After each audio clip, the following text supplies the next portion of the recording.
সন্দেশখালীতে এবার আক্রান্ত পুলিশ। অভিযুক্তকে ধরতে গিয়ে আক্রান্ত নেজার থানার পুলিশ। পুলিশের গাড়ি ভাঙচুর, এক অফিসার সহ 3 পুলিশ কর্মী জখম। এই ঘটনায় 9 জনকে গ্রেপ্তার করেছে পুলিশ। বয়ারমারি 2 নম্বর গ্রাম পঞ্চায়েতের তৃণমূল প্রধানকে আটক করে জিজ্ঞাসাবাদ।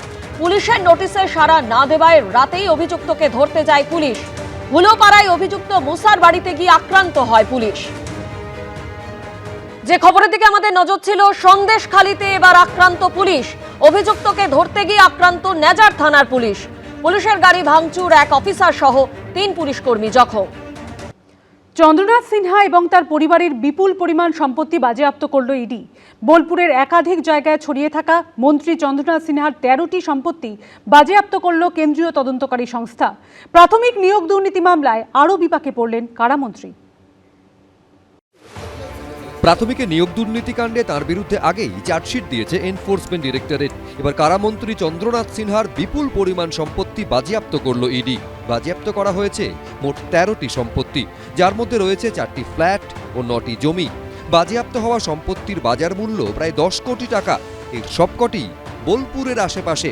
মন্ত্রী চন্দ্রনাথ সিংহ, তার স্ত্রী ও 2 ছেলের নামে নথিভুক্ত সম্পত্তি বাজেয়াপ্ত করল এনফোর্সমেন্ট ডিরেক্টরেট।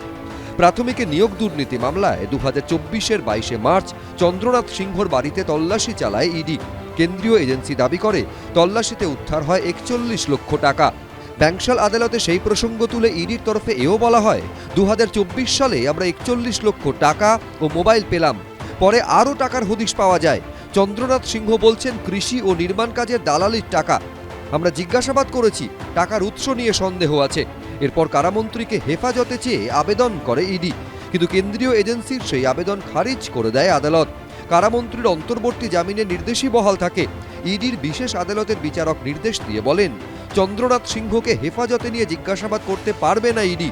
আর সদ্য রাজ্য সফরে এসে সেই চন্দ্রনাথ সিংহের প্রসঙ্গ উঠে আসে খোদ অমিত শাহর মুখে। ममता बनर्जी इस बात का जवाब दे सकती है कि आपके मंत्रियों के ठिकाने पर से 27 करोड़ रुपया मिलता है, आपकी कोई अकाउंटेबिलिटी नहीं है। पार्थो चैटर्जी जेल में जाते हैं, ज्योति प्रिय मलिक जेल में जाते हैं, अनुव्रत मंडल जेल में जाते हैं, जीवन कृष्ण शाह जेल में जाते हैं, माणिक भट्टाचार्य जेल में जाते हैं, चंद्रनाथ सिन्हा जेल में जाते हैं, कुणाल घोष 3 साल जेल में रहकर आते हैं। পুজোর পর একাধিকবার সিজিও কমপ্লেক্সে তলব করা হয়েছিল চন্দ্রনাথ সিংহকে। ইডির তলবে একাধিকবার হাজিরাও দেন তিনি। আর এবার চন্দ্রনাথ সিংহ ও তার পরিবারের সদস্যদের নামে থাকা বিপুল পরিমাণ সম্পত্তি বাজেয়াপ্ত করল ইডি। এটা তদন্তের বিষয়। তদন্তকারী এজেন্সি তারা ভোটের আগে সক্রিয় হন, তারা বিজেপি ইস্যু করতে পারে এমন কিছু ইস্যু তৈরি করে দেন, কিন্তু তা নিয়েও এক্ষুনি মন্তব্য করব না। এটা সংশ্লিষ্ট ব্যক্তি বা তার আইনজীবীরা তারা এর বিস্তারিত বলতে পারবেন। শুধু এক চন্দ্রনাথ সিনহা নয়, আরও অনেক লোক আছে। সেই কারণে প্রত্যেকটি তৃণমূল নেতার হাতে হাত করা পড়বে যারা চুরি করেছে। অতএব এখনও তদন্ত চলছে, আর বিজেপি সরকার এলে ওই তদন্তের গতি আরও বৃদ্ধি পাবে। ইডি সম্পত্তি বাজেয়াপ্ত করা নিয়ে প্রতিক্রিয়ার জন্য ফোন করা হলে কারামন্ত্রী চন্দ্রনাথ সিংহ ফোন ধরেননি। প্রকাশ সিনহা, এবিপি আনন্দ। পুর নিয়োগ দুর্নীতি মামলায় চূড়ান্ত চার্জশিট জমা দিল সিবিআই। চার্জশিটে অভিযুক্ত হিসাবে দেখানো হয়েছে রাজ্য সরকারের আমলা আইএএস অফিসার জ্যোতির্মান চট্টোপাধ্যায়কে। চার্জশিটে সিবিআই আরও দাবি করেছে 8টি পুরসভায় 600-র বেশি বেআইনি চাকরি হয়েছে। চার্জশিটে অভিযুক্ত হিসাবে নাম রয়েছে অয়নশীলের সংস্থা এবিএস ইনফোজোন প্রাইভেট লিমিটেডের। শয়ে শয়ে বেআইনি চাকরি, স্কুলের পাশাপাশি পুরসভার নিয়োগেও সামনে এসেছে দুর্নীতির আঁতুড়ঘর।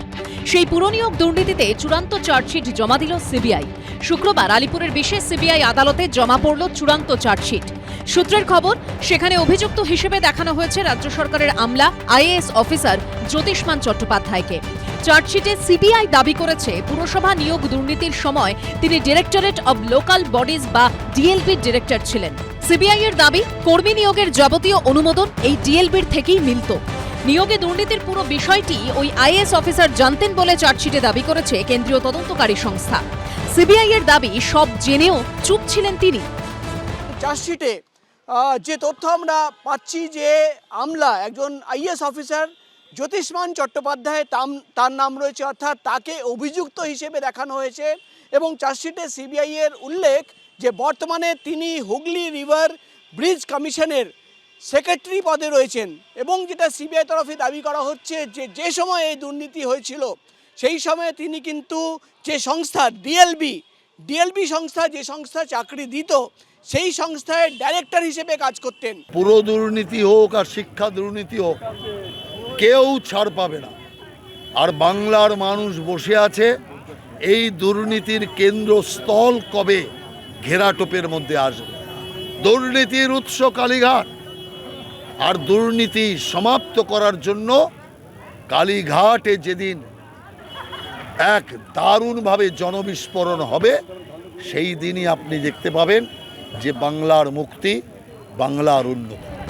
সূত্রের খবর, সিবিআই এর চূড়ান্ত চার্জশিটে আরও দাবি করা হয়েছে 8টি পুরসভায় 600-র বেশি বেআইনি চাকরি হয়েছে, যার মধ্যে রয়েছে উত্তর ও দক্ষিণ দমদম, কামারহাটি, বরানগর পুরসভা।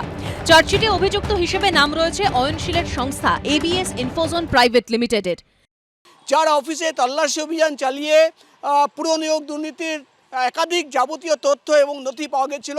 সেই সংস্থায় এবিএস ইনফোজোন প্রাইভেট লিমিটেড, এই সংস্থার নাম রয়েছে। এবং আমরা যেটা সিবিআই সূত্র জানতে পারছি যে চার্জশিটে মোট 600টির বেশি বেআইনিভাবে চাকরি হয়েছে, এই দাবি করা হয়েছে সিবিআই এর এই চার্জশিটে। এবং 8টি মিউনিসিপ্যালিটির নাম রয়েছে। 2023 সালের 19শে মার্চ শিক্ষক নিয়োগ দুর্নীতিকাণ্ডে ধৃত প্রমোটার অয়নশীলের সল্টলেকের অফিসে তল্লাশি অভিযান চালায় ইডি।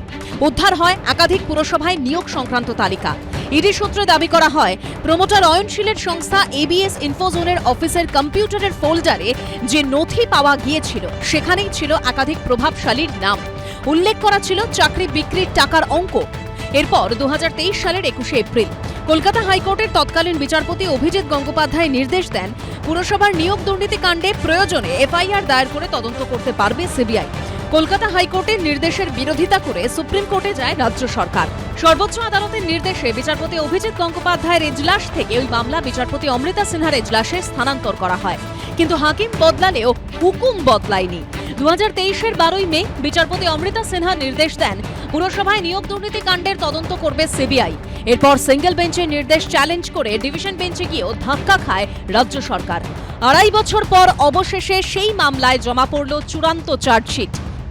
এটা তদন্তের বিষয়। এত বড় জায়গা, এত বড় নিয়োগ, কোথাও কোনো অনিয়ম যদি হয়ে থাকে নিশ্চিতভাবে ব্যবস্থা হবে। এবং যাদের বিরুদ্ধে চার্জশিট তাঁরা বা তাঁদের আইনজীবীরা কোর্টে ব্যাপারটাকে বলতে পারবেন। এ ব্যাপারে কোনো রাজনৈতিক মন্তব্য করতে যাব না। পুরনিয়োগ দুর্নীতিতে একযোগে তদন্ত করছে ইডি ও সিবিআই। পুরসভা নিয়োগ দুর্নীতি মামলায় সিবিআই চূড়ান্ত চার্জশিট দিলেও এখনও তদন্ত চালিয়ে যাচ্ছে ইডি। প্রকাশ সিনহা, সোমনাথ মিত্র, অরিত্রিক ভট্টাচার্যর রিপোর্ট, এবিপি আনন্দ। এবিপি আনন্দ, এগিয়ে থাকে, এগিয়ে রাখে।